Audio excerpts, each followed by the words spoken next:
Hello students, चलिए next question की तरफ आगे बढ़ते हैं। थोड़ा सा बीच में इंटरप्ट हो गया था, वीडियो में कोई प्रॉब्लम आ गई थी, तो फिर से हम लोग कंटिन्यू करते हैं। ओके, तो चलो अब हम लोग क्वेश्चन रीड करते हैं। The set of all points where the function F X is differentiable if means आपको इंटरवल बताना किस इंटरवल के लिए फंक्शन डिफरेंशिएबल है या नहीं। तो सबसे पहले डिफरेंशिएबल की कंडीशन मालूम होना चाहिए, मॉड फंक्शन कैसे डिफाइन करते हैं वो चीज़ें हमें मालूम होना चाहिए। तो सबसे पहले हम मॉड फंक्शन को ही डिफाइन कर लेते हैं, फिर फंक्शन लिखते हैं और फंक्शन को डिफाइन करते हैं। ओके, तो सबसे पहले मॉड फंक्शन कैसे डिफाइन करते हैं बच्चों? Mod x minus x if x less than 0 and plus x if x greater than equal 0। इस तरह से मॉड फंक्शन डिफाइन कर लिया। तो इसी के बेसिस पे हम फंक्शन भी डिफाइन कर सकते हैं। तो नाउ फंक्शन कैसे डिफाइन किया आपने?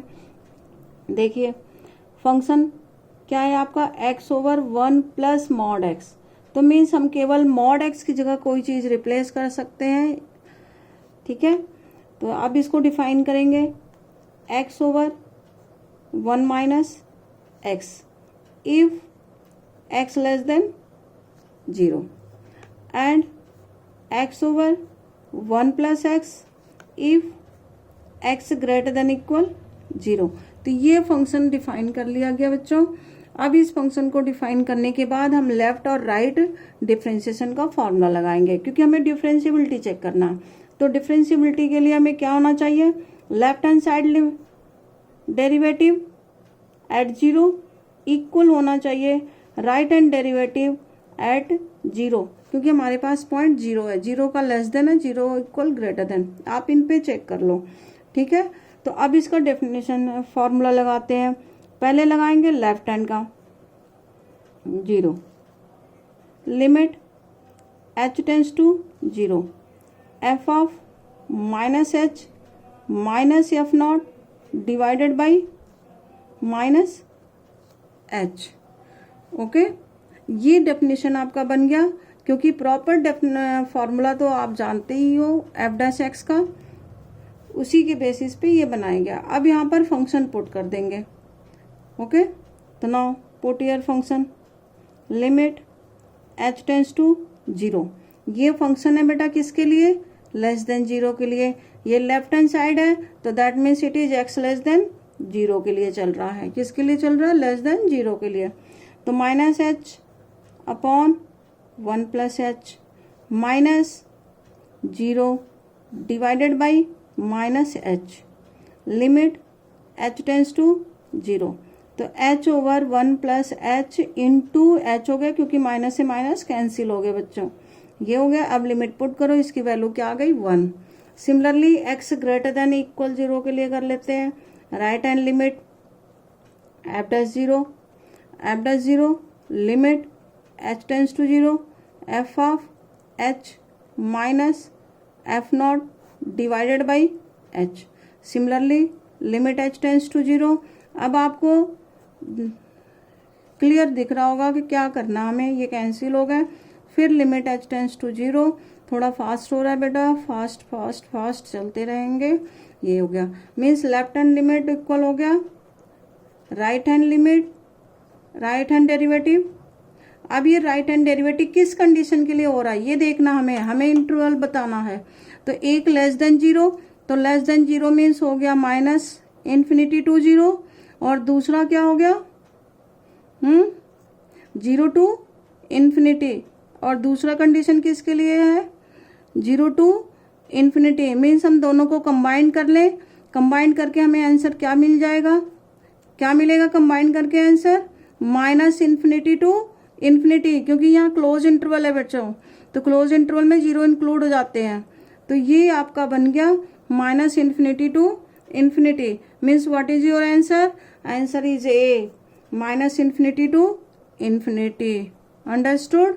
तो ये डिफरेंशिएबिलिटी के बहुत अच्छे क्वेश्चन हैं बेटा। चलिए नेक्स्ट क्वेश्चन की तरफ चलते हैं, क्योंकि मिक्स क्वेश्चन हैं, ये किसी टॉपिक से नहीं है, बस मिक्स्ड है जस्ट प्रैक्टिस के लिए। अंडरस्टूड? तो चलिए अब नेक्स्ट क्वेश्चन की तरफ चलते हैं। ओके, अब next question, integration 0 to sine square X sine inverse root T plus 0 to cos square X cos inverse root T D T is equal to this. Means ये integration आपको given है और ये फाइंड करना है। बेटा ये प्रॉपर्टीज आप यूज करोगे, प्रॉपर्टीज में सबसे पहले सब्स्टिट्यूशन लगाओगे। ठीक है, सब्स्टिट्यूशन क्या लगाएंगे इस क्वेश्चन में, रूट टी को दोनों जगह हम अलग अलग I1 सपोज करके I2 सपोज करके सपोज करेंगे। तो रूट टी क्योंकि लिमिट दोनों की चेंज है तो हम ले लें साइन एक्स, साइन थीटा ले लिया तो टी इक्वल क्या आ गया, साइन स्क्वायर थीटा। अब इसे हम डिफ्रेंशिएट कर दें D T equal 2 sine theta cos theta D theta. ठीक है, तो इसे आप डायरेक्टली ये लिख सकते हो sine 2 theta D theta. Similarly next part के लिए रूट टी को ले लो कॉस 5। सेम ऐसे ही यहाँ पर आप सारे सॉल्व करोगे। इसे थोड़ा फास्ट कर दिया क्योंकि यहाँ पर ऑलरेडी हम सॉल्व कर रखे हुए, तो ये आ गया माइनस साइन 2 5 डी 5। ओके, अब यहाँ पुट करो तो लिमिट भी चेंज होगी दोनों की। अगर आप यहाँ टी की जगह 0 पुट करोगे तो 0 आ गया थीटा, और साइन स्क्वायर पुट किया तो 1 आ गया। तो मीन्स थीटा और फाई दोनों ही एक जैसी ही लिमिट बनाएंगे। ठीक है, तो थीटा या फाई दोनों की ही लिमिट एक जैसी होगी। अब बनाइए आप लोग लिमिट, क्या बनेगा लिमिट, जल्दी जल्दी करिए, लिमिट क्या बना, साइन स्क्वायर यहाँ पुट करिए, साइन, चलिए पुट करके दिखा देते हैं, नहीं समझ में आ रहा आप लोग को तो। हाँ, आपने किसको पुट किया, टी को, टी के रिस्पेक्ट में, तो टी की जगह पहले 0 पुट करिए, यहाँ रफ में बता देते हैं। चलिए आप लोग को 2 मिनट टाइम दे दिए बट नहीं निकला तो कोई बात नहीं। ये टी की जगह 0 पुट करिए तो साइन स्क्वायर थीटा, तो थीटा क्या आ गया 0। ये फिर आप टी की जगह पुट करिए sign square x equal sine square theta, plus minus आएगा बट यहाँ हमें पॉजिटिव ही लेना है तो थीटा क्या आ गया एक्स आ गया। सेम ऐसे आप यहाँ भी लोगे तो 5 भी क्या आ गया एक्स आ गया। बट यहाँ पर जब टी की जगह 0 पुट करोगे बेटा तो ये बना कॉस स्क्वायर थीटा 5, तो 5 की वैल्यू यहाँ पर आएगी π/2, क्योंकि cos π/2 0 होता है, तो इसमें लिमिट थोड़ा चेंज होगा, इसमें लिमिट चेंज होगा। तो यहाँ आप थीटा आपके किसके बीच में लाइज कर रहा है, जल्दी बताओ, 0 to x, और 5 किसके बीच में लाइज कर रहा है, जल्दी बताओ। 0 पे क्या आया π/2, तो π/2 से x के बीच में लाइज कर रहा है। तो ये लिमिट हम यहाँ बनाएंगे। अब इसको इंटीग्रेशन में पुट कर दें, 0 to x sine inverse theta. अब यहाँ पर हम क्या पुट करेंगे, थीटा पुट करेंगे, तो क्या हो गया theta into sine 2 theta D theta plus next π/2 x theta sine 2 phi, sorry यहाँ थीटा नहीं है, फाई है, फाई डी फाई निगेटिव, क्योंकि माइनस है यहाँ पर, ठीक है, निगेटिव हो गया। अब यहाँ पर हमारे पास 12th क्लास में एक प्रॉपर्टीज था बेटा, फर्स्ट प्रॉपर्टी कि if a to b fx dx then a to b ft dt, means x के फंक्शन को t में हम रिप्लेस कर सकते हैं। तो यहाँ भी हम इसे रिप्लेस कर दें, यहाँ भी इसे रिप्लेस कर दें, तो किससे रिप्लेस कर दें, इसे थीटा से रिप्लेस कर दें। और लिमिट की दूसरी प्रॉपर्टी क्या थी, a to b fx dx equal minus a to b fx dx, means sorry b to a, ये लिमिट चेंज हो जाएगी। तो ये आप 2 प्रॉपर्टी यूज कर सकते हो। तो चलिए इस प्रॉपर्टी से करते हैं, तो 0 to x theta sine 2 theta D theta. अब यहाँ पर बेटा 2 प्रॉपर्टी हम एक साथ यूज कर रहे हैं, एक तो जिसमें वेरिएबल चेंज होता है तो यहाँ फाई की जगह थीटा लिख सकते हैं, दूसरी ये वाली प्रॉपर्टी, इसकी जगह पे हम ये लिख देंगे, तो ये क्या बन गया x π/2 theta sine 2 theta D theta. अब यहाँ पर फिर प्रॉपर्टी हमारी बन गई, क्योंकि यहाँ प्रॉपर्टियों का खेल है, तो यहाँ प्रॉपर्टी फिर से बन गई a to B F X D X. अगर इनके बीच में कोई एक लिमिट और आ जाती है, a to C F X D X plus c to B F X D X, तो मीन्स इस प्रॉपर्टी को हम ऐसे लिख सकते हैं if c belongs to A B. अगर c इनके बीच में आ जाए तो देखो c यहाँ पर है और फिर हम इसे लिख के यहाँ कर सकते हैं। तो वैसे यहाँ पर x है, इसे हम कंबाइन कर दें, क्या बन गया 0 to pi by 2 theta sine 2 theta D theta, इस तरह से बना लिया। अब इसका इंटीग्रेशन बाय पार्ट कर दें, ये फर्स्ट और ये सेकेंड पार्ट ले लें। First part as it is integration of second part. बेटा अब डिटेल हम नहीं लिख रहे हैं क्योंकि आप लोग को खुद प्रैक्टिस करना है इसके। तो इंटीग्रेशन ऑफ सेकेंड पार्ट में होता है माइनस कॉस डिवाइडेड बाय 2, फिर प्लस माइनस का क्या करेंगे, माइनस माइनस प्लस हो जाएंगे, थीटा का डिफरेंशिएशन, फिर कॉस का दोबारा कर देंगे इंटीग्रेशन। तो क्या आ गया साइन 2 थीटा बाई 4 और ये बन गया 0 टू पाई बाई 2। देखो बच्चों first part as it is integration of second part, फिर इसी का दोबारा डिफरेंशिएशन करो तो थीटा का डिफरेंशिएशन 1 हो गया और कॉस का इंटीग्रेशन साइन 2 थीटा बाई 2 हो गया। ऑल्टरनेट साइन होते हैं, ये माइनस है तो ये प्लस हो गया, हमेशा ऑल्टरनेट साइन चलते हैं ये। अब upper limit minus lower limit कर दें, minus pi by 2 cos pi by 2 plus sine pi by 4, ये हो गया upper limit, minus lower limit minus 0 cos 0 by 2 plus sign 0 by 4। तो आपको दिख रहा होगा कि कॉस 0 1 होता है बट 0 का मल्टीपल है, तो यह भी क्या हो गया 0, यह भी क्या हो गया 0। अब बचा ये कॉस पाई -1 साइन पाई 0, तो कॉस पाई की जगह क्या लिख देंगे -1 बाई 2 और साइन पाई 0 बाई 4, ये तो टोटली 0 हो ही गया आपका। तो क्या बन गया आपका minus minus plus pi by 4। It is your answer, which one D part is your answer, ये आपका आंसर हो गया। Understood all of you. अगर कोई प्रॉब्लम आ रही होगी या राइटिंग छोटा बड़ा दिख रहा होगा, अगर क्लियर नहीं हो रहा होगा तो आप कमेंट में जरूर बताना, बट अपनी तरफ से कोशिश ये है कि बिल्कुल आपको क्लियर दिखे। चलिए नेक्स्ट क्वेश्चन की तरफ अब चलते हैं। ओके अब नेक्स्ट क्वेश्चन ट्राई करते हैं। चलिए हाँ, ये बहुत ही छोटा और बहुत ही सिंपल क्वेश्चन है बेटा, आप लोग भी बहुत खुश हो गए इस क्वेश्चन को देख के, अरे वाह हम तो कर लेंगे। तो चलो देखते हैं। The vector A, vector B, vector C are. अब आपको ये बताना टाइप्स की vertices of right angle triangle है, कोप्लेनर है, या vertices of an isosceles triangle है, या नॉन कोप्लेनर है। तो ये चीजें बेटा छुपा हुआ है क्वेश्चन के अंदर ही, क्वेश्चन की सेंटेंस को ही ध्यान रखना है। द वेक्टर लिखा हुआ है, पोजीशन वेक्टर नहीं लिखा है। क्या लिखा है? The vector. वेक्टर मीन्स ये सारे पार्ट साइड की जगह पे यूज करेंगे, तो इसलिए वर्टिसेज तो हो ही नहीं सकता है। The vertices of right triangle नहीं हो सकता क्योंकि ये पोजीशन वेक्टर नहीं है, ये क्या है? वेक्टर है।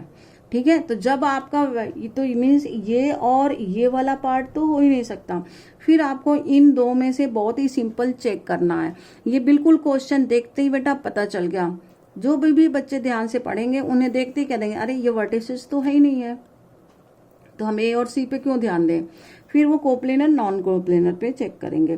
तो कोप्लेनर की कंडीशन क्या होती है बेटा? कोप्लेनर होता है स्केलर ट्रिपल प्रोडक्ट 0। मीन्स हम इसको क्या लिखते हैं? A dot B cross C. अगर ये 0 आ गया तो इसका मतलब कि vectors are coplanar, vectors are coplanar, vectors आपके कोप्लेनर हो जाएंगे। तो इसको सॉल्व करने के लिए बहुत ही सिंपल तरीका है कि हम डिटरमिनेंट बना लें और तीनों वेक्टर्स के डायरेक्शन रेशियोज लिख लें, और कुछ नहीं करना है, बहुत ज्यादा आपको टाइम वेस्ट नहीं करना है। बस आपको डिटरमिनेंट बनाना और इनके मैग्नीट्यूड लिख देना। 2 -1 1 1 -3 -5 3 -4 -4। अब इसका डिटरमिनेंट बना लो। अब ये हो गया 2, डिटरमिनेंट सॉल्व कर लो। 12 -20 minus minus plus 1, -4 plus 15 plus, अगर यहाँ स्पेस नहीं है बेटा तो नीचे लिख देते हैं 1 -4 प्लस 9। अब इसे सॉल्व करते हैं। 2 इंटू -8 प्लस -4 11, -4 प्लस 9 5, क्योंकि 1 का मल्टीप्लाई है तो वही रहेगा। तो -16 प्लस 11 प्लस 5 मीन्स ये कैंसिल होके क्या आ गया 0। That means your answer is B, vectors are coplanar. Vectors are coplanar. तो इस तरह से क्वेश्चंस को भी ध्यान से पढ़ करके आप इन्हें ध्यान से कर सकते हैं कि अगर ये वेक्टर, अगर यहाँ बेटा पोजीशन वेक्टर होता देन यू कैन राइट, तब इन दो पे चेक करते कि ये वर्टिसेज हैं कि नहीं, तब ये वर्टिसेज हो जाते। देखो बहुत इजीली यहाँ से दिख रहा है। आई होप सो कि 2 इंटू 1 डॉट प्रोडक्ट लेते तो -1 इंटू 3 5 और -5, तब ये vertices of right angle triangle होते हैं। लेकिन बहुत सारे बच्चे ये जल्दबाजी में मिस्टेक करते हैं, तो ये ध्यान रखना कि यहाँ वेक्टर लिखा है या पोजीशन वेक्टर लिखा है। अंडरस्टूड? तो your answer is B. Now next question, let vector A and vector B, vector A and vector B two non collinear vectors. ये कोलिनियर नहीं है और नॉन कोलिनियर, ओ सॉरी इसमें बेटा unit vectors, non collinear unit vectors. A and B two non collinear unit vectors, ये लिखा नहीं हुआ बेटा यूनिट, ये यूनिट वेक्टर्स हैं। Vector u is a minus a dot B and v equal a cross B. बेटा ये थोड़ा मिस्टेक है, क्वेश्चन में करेक्शन कर लेना आप लोग, ठीक है। तो अब पहले बात तो unit vector, what is meaning of unit vector. Unit vector में हो गया वेक्टर ए और वेक्टर बी दोनों की मैग्नीट्यूड 1 होगा। ओके, अब हमें फाइंड करना किसको है, वे को। तो पहले वी देख लेते हैं किसके इक्वल आ रहा है, मैग्नीट्यूड ऑफ वे। तो अब आप करोगे तो magnitude of A cross B हो गया। दोबारा बेटा वही स्टेप नहीं लिख रहे हैं जो क्वेश्चंस में डायरेक्ट आपको सॉल्व कर रहे हैं। तो ये फॉर्मूला लगा दो, ये साइन थीटा। ओके, यहाँ पर यूनिट वेक्टर का मैग्नीट्यूड 1 हो जाता है, इसलिए लिखा नहीं जाता है। आप बताओ मैग्नीट्यूड ऑफ ए क्या है 1, मैग्नीट्यूड ऑफ बी क्या है 1 साइन थीटा। तो ये हो गया आपका sine theta, means magnitude of V किसके इक्वल आ रहा है, साइन थीटा के। ये ध्यान रखना है। तो चलिए 4 ऑप्शन दे रखा है, देखते हैं 4 ऑप्शन में से कौन से ऑप्शन सही हैं। एक हो सकते हैं या मोर देन 1 भी हो सकते हैं। तो पहले यू को सॉल्व करते हैं। तो मैं यहाँ पर लेंगे मैग्नीट्यूड ऑफ यू स्क्वायर। तो ये जानते हैं ये आपका बहुत ही सिंपल फॉर्मूला है कि अगर किसी मैग्नीट्यूड का स्क्वायर है तो यू डॉट यू होता है। तो अब यू ये है आपका, तो इसे भी सॉल्व कर लेते हैं अलग से। वेक्टर यू ए माइनस, ये देखो डॉट प्रोडक्ट है, तो डॉट प्रोडक्ट का फॉर्मूला क्या लिखेंगे, magnitude of A magnitude of B vector cos theta vector B. ये सिंपल मल्टीप्लाई है। तो magnitude of A -1 into 1 cos theta B क्या आ गया, vector A cos theta vector B. ये सिंपल मल्टीप्लाई है बेटा, तो इसकी जगह पे हम पुट कर सकते हैं, ठीक है। तो अब ये सॉल्व करके पुट कर देते हैं। तो U vector A minus cos theta B dot product vector A minus cos theta vector B. ये सिंपल, ये अलग से ये सॉल्व है बेटा। अब dot product A dot A क्या बन गया, magnitude of A square minus A dot B cos theta B dot A. Similarly minus cos theta तो स्केलर क्वांटिटी है बेटा, इसको ऐसे रखेंगे, डॉट प्रोडक्ट वेक्टर के साथ लगेंगे। Minus minus plus cos theta cos square theta B dot B magnitude of B square. तो मैग्नीट्यूड की जगह 1 लिख दिया। ये देखो आप जानते हो properties, A dot B equal B dot ए, तो मीन्स ये दोनों ही इक्वल हो गए। तो इसे लिख सकते हैं 2 cos theta A dot B plus cos square theta. अब बेटा यहाँ पर ए डॉट बी पहले भी फाइंड कर रखे, ए डॉट बी किसके इक्वल आया था, ओनली कॉस थीटा के। तो तो यहाँ डायरेक्ट हम कॉस थीटा पुट कर देते हैं, यहीं से देख करके इसे पुट कर देते हैं। तो 1 - 2 cos theta into cos theta plus cos square theta. अब देखो 1 - 2 cos square theta plus cos square theta किसके इक्वल हो गया, cos square theta means sine square theta. अब देखो साइन थीटा किसके इक्वल है, मैग्नीट्यूड ऑफ वी के। तो यू वेक्टर यू किसके इक्वल हो गया, वी के। मीन्स हमें फर्स्ट चॉइस तो बड़ी इजीली दिख रहा है कि फर्स्ट चॉइस है, ये तो आंसर आपका आ गया कि फर्स्ट चॉइस है। बट दूसरे पर भी थोड़ा सा नजर घुमा लेते हैं, देख लेते हैं कि उसमें से कोई और आंसर तो नहीं है। तो चलिए पहले सी पे देखते हैं फिर यू पे देखते हैं। तो सी पे ऑप्शन पे पहले हमें फाइंड करना यू डॉट बी। ठीक है, यू आपने फाइंड कर रखा है, यहाँ पर क्या है, vector A minus cos theta vector V dot B. तो अब यहाँ डॉट लगाओगे तो क्या बनेगा, A dot B minus cos theta B dot B. अब बताओ ए डॉट बी किसके इक्वल था, यहाँ पे देख के बता सकते हो ए डॉट बी किसके इक्वल है, कॉस थीटा के। तो यहाँ सीधे कॉस थीटा लिख दो माइनस, और B dot B means magnitude of B square, तो इसकी यूनिट क्या है 1, तो ये भी हो गया 1, किसके इक्वल आ गया, 0 के। अब ये इसमें u plus u dot b करते हो तो किसके इक्वल आ जाएगा, मैग्नीट्यूड ऑफ u, और मैग्नीट्यूड ऑफ u किसके इक्वल है, v के। मीन्स सी आंसर भी आपका सही हो सकता है, तो आपका सी आंसर भी सही हो सकता है। अब आप कहोगे फिर ये दो कैसे गलत है, तो इसको देखने के लिए पहले हम u डॉट ए फाइंड कर लें। यहाँ पर u डॉट ए, तो u क्या है, देख के बताइए, a minus cos theta B dot ए, तो ये बन गया a dot a means magnitude of A square minus cos theta b dot a. अब b डॉट ए और a डॉट बी इक्वल होता है, और इसकी वैल्यू आपने निकाल रखा है कॉस थीटा, तो पुट कर दीजिए, मैग्नीट्यूड ऑफ ए स्क्वायर 1 हो गया minus cos theta into cos theta हो गया 1 माइनस कॉस स्क्वायर थीटा किसके इक्वल हो गया, साइन स्क्वायर थीटा के। अब साइन स्क्वायर थीटा किसके इक्वल हो गया, मैग्नीट्यूड ऑफ वी स्क्वायर के। ठीक है, तो ये निकल गया। अब इसका मैग्नीट्यूड ले लोगे तो ये बन जाएगा, मैग्नीट्यूड ले लो तो यही बनेगा मैग्नीट्यूड, आप देख सकते हो मैग्नीट्यूड यही बन गया। ठीक है, तो ये आ गया वी स्क्वायर के। तो हमें फाइंड करना है u plus magnitude of u dot A. तो देखो क्या सेम आएगा, u है v के इक्वल और ये है मैग्नीट्यूड ऑफ v स्क्वायर के इक्वल, तो मीन्स ये आंसर नहीं हो सकता, ये v के इक्वल नहीं आया।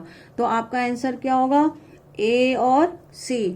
तो बेटा आज आप लोग के सामने इतने सारे टॉपिक्स रखे हैं, इन टॉपिक्स को घर में बेटा प्रैक्टिस करो, क्योंकि आपके भी टर्म्स, आप लोगों में से कितने लोग के टर्म्स कल या परसों इस तरह से आ सकते हैं, तो आप इनकी प्रैक्टिस करो। और ये एडवांस के लिए भी बहुत इंपॉर्टेंट है, ऐसा नहीं है कि ये जेईई मेन के लिए केवल है, ये एडवांस के लिए भी इंपॉर्टेंट है। एडवांस में बस ये सॉल्व करने का तरीका आपको आना चाहिए, ये ऐसे स्टेप बाय स्टेप सॉल्व करना है। ठीक है, तो चलिए नाउ नेक्स्ट वीडियो में फिर हम लोग मिलते हैं। ओके।